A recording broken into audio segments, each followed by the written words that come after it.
Hey guys, I'm Captain Mitchell Duggar from Key West, Florida. I'm down here in Southern California to put together a series of fly casting videos to help some clients of mine. I'm going to be covering everything from the basics to troubleshooting for the more advanced caster. I hope you enjoy.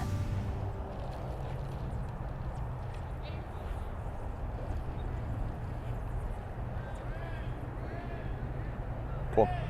All right, Lance, I think I'm seeing one thing that I'd like to kind of address here.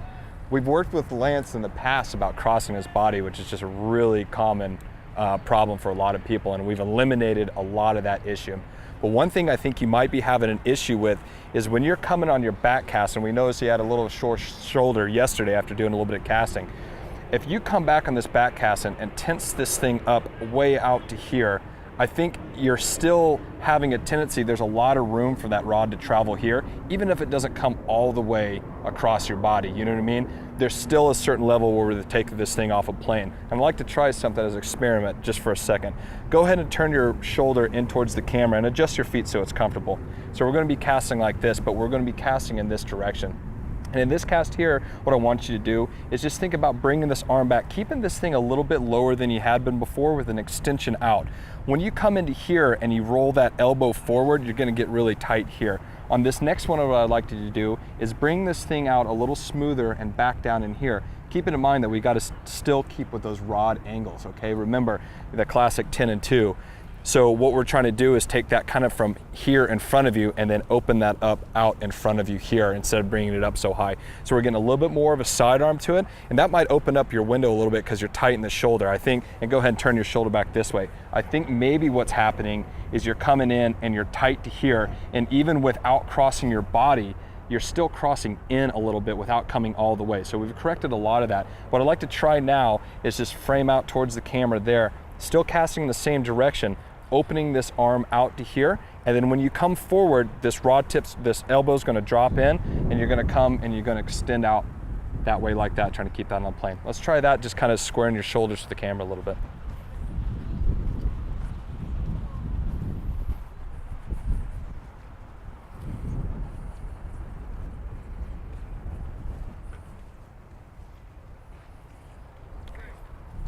Go and drop it. That looked like it felt more comfortable.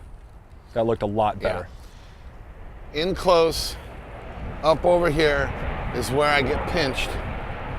Here, it loosens up my muscle. It's not compact up in, and I've always been trying to, always try to keep the elbow close. Well, until I'm taught a different technique like you're showing me right now, I would never know that that would feel better because it goes against the standard procedure of trying to keep your and that makes sense. If you're coming back and you're tensing that shoulder, your natural move is going to be to kind of drop everything in like that because you're tensed up like that. So if we can open that thing out, let's try that one more time, but I definitely noticed a difference right off the bat. Yeah, it didn't hurt.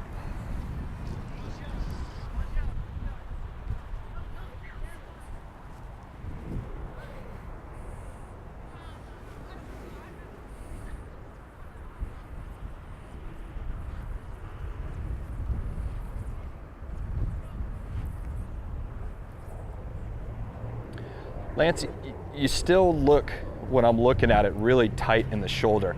And let me see something for a second.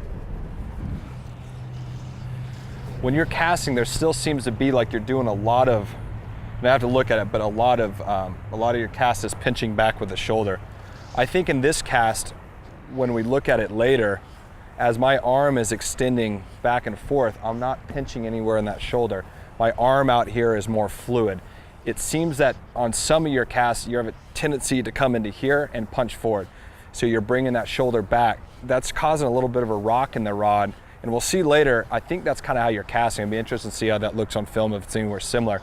So just try to extend this arm out. Let's try to open this whole thing out in here as this is going back and forth in a nice sidearm deal. See, I'm just moving that rod back and forth in there like that. And I'm more kind of swinging my arm from those angles that I want it to be. I'm not coming back and pinching up. It seems that you get in here and it just gets tight as hell. So let's see if we can't just kind of get that to open up. Even if you got to kind of get your shoulders into a little bit, you're doing good enough with your punch right now that I think you can correct it. So we're gonna, because my natural cast, if I have a fish there in front of me, I mean, if I'm watching, like if I'm casting here, my body you know, that's my natural stroke, and my shoulders are not quite to the camera, but pretty open like that. So maybe we need to try to open your stroke out, kind of more out here to your side, and try to get rid of some of that shoulder. Let's try that for a second. You know what I mean? Oh yeah. Okay, let's try that. This goes against everything that I've ever, been doing, because it's moving my arm away, but we've got to compensate for what's really kind of an issue for me. You know, and I think that's a good point, to make, especially talking about this deal, is that, you can come out here and learn all the different fundamentals, and I think there's a bunch of different ways that we can cast a fly rod. There's no right or wrong necessarily. Well, there's a wrong way to do it, and there's multiple ways to do it right. And I think each individual might need a little bit of correction here or there. You come from a lifetime of doing it your way, and we're having a little bit of shoulder issues. So let's see if we can't kind of adapt some different techniques to work that out for you.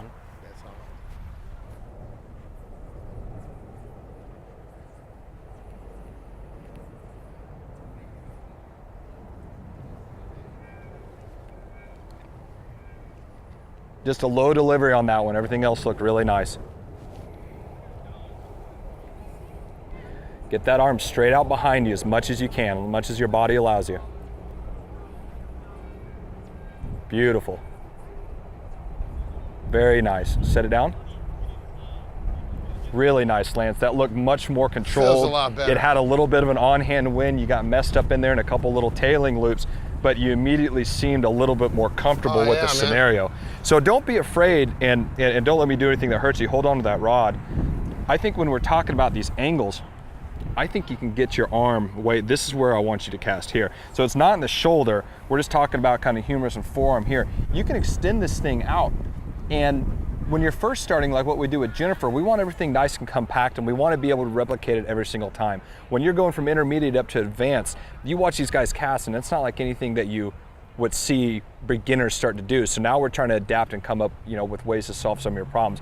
So I think in this cast, this is the drift. Okay, there's a difference between a drift and a creep, and we'll go over creep later. You don't creep bad, which is nice. You can drift this arm back, okay, and extend this thing out to here without clutching up that shoulder. The only difference is when you open up like that, this the elbow's gonna have to drop back in. It still stays out to your side, and we're gonna have to end on that opposite rod angle. So now we've kind of taken that thing and we've broadened it out here right to the side, and this is probably where your arm needs to stand. Let's try that.